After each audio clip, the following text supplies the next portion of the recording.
आकाशवाणी संबलपुर जुहार आंचलिक खबर पढ़ुछन बंदिता मिश्र। राज्य गुणात्मक शिक्षा व्यवस्था सुनिश्चित करबार लगी माध्यमिक शिक्षा परिषद और उच्च माध्यमिक शिक्षा परिषद के मिसई करी गोटे बोर्ड गठन कराजिबा बोली मुख्यमंत्री मोहन चरण माझी घोषणा करिछन।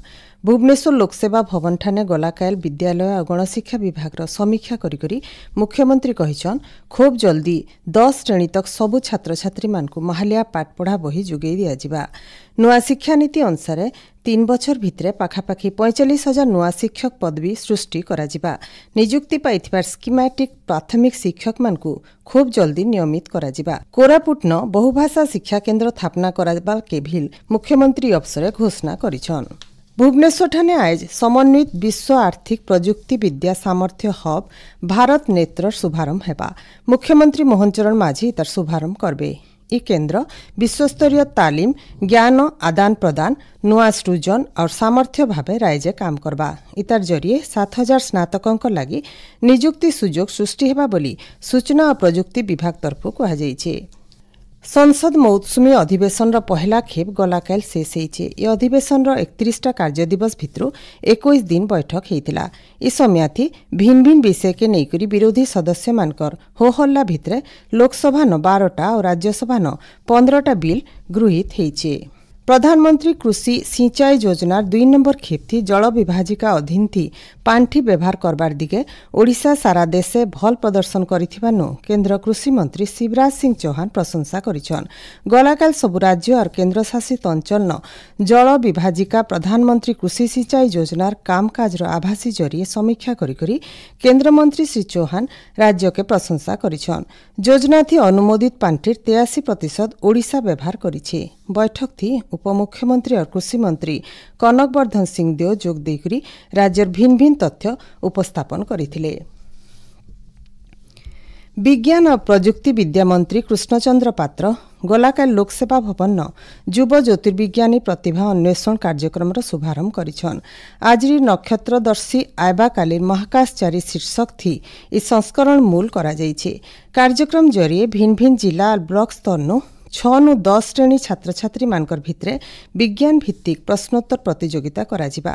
सेनु बछा होइकरी छात्र छात्री माने भारतीय महाकाश गवेषणा संस्थान के जाइकरी सीधा सलक महाकाश विज्ञान बाबदे शिखि पारबे।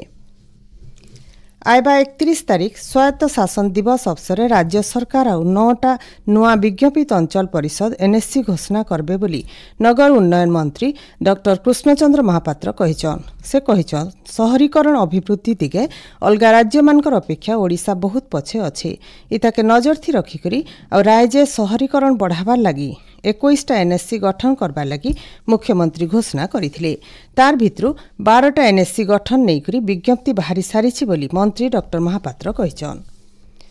ओडिशार पर्यटन विकास ऐतिह्य संरक्षण और पर्यटन विविधता के विश्वस्तर थी पहुंचाबार लक्ष्य थी राज्य पर्यटन विभाग 3टा राजीनामा स्वाक्षर करिछि।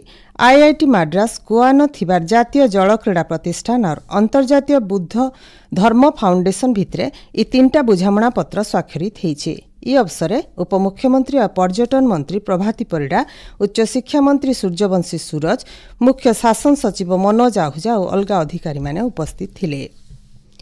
संसद न गलाकाल ऑनलाइन गेमिंग प्रसार और नियंत्रण विधेयक 2025 पारित होइछे। ई बिल क्रीड़ा और ऑनलाइन सामाजिक खेल के तहकाबार सहित आर्थिक कारबार विज्ञापन बागिर जिनिस नु लोक को सुरक्षा देबा। बिल के स्वागत करी कलाहांडी वरिष्ठ सांबादिक संतोष सिंहदेव कहिछन ऑनलाइन गेमिंग प्लेटफॉर्म उपरे जो प्रकार कटकणा आनी जो बिलटा केंद्र सरकार लागू करहाती स्वागत योग्य पदक्षेप। यह बहुत पूर्व ही हबार थिला। आम भारत वर्ष रे सोशल मीडिया व्यवहारकारी 80% केवल युवगोष्ठी और नाबालक मैंने रही जाइछन्ति जो कारण रू से माने ये ऑनलाइन गेमिंग रो परिवेश रे बहुत शीघ्र पळे आसुतले और से मानकू ए जिनिसटा एभली माडी बसितला जे कि सेमनकर पूरा जीवनटा प्रभावित होउतला। नाबालक माने मानसिक स्तर रे भी बहुत क्षतिग्रस्त होउतले। यह निहाती स्वागत योग्य पदक्षेप। बंगोपसागर होइतिबा लघुचाप बले राज्यर बड़भागी जगान वर्षा लगी रही। आबा 24 घंटा भितर संबलपुर, सुंदरगढ़, झारसुगुड़ा, देवगढ़ सहित राज्यर 15टा जिल्लान घड़घड़ी सांगे जबर वर्षा हेई पारे बोली भुवनेश्वर आंचलिक पाणीपाग विज्ञान केन्द्र तरफु सतर्क सूचना जारी करा जाइछे। एचनी आंचलिक खबर इन शेषला आरबलर आंचलिक खबर सुनी पारबे राति 7:02 थी। जुहार।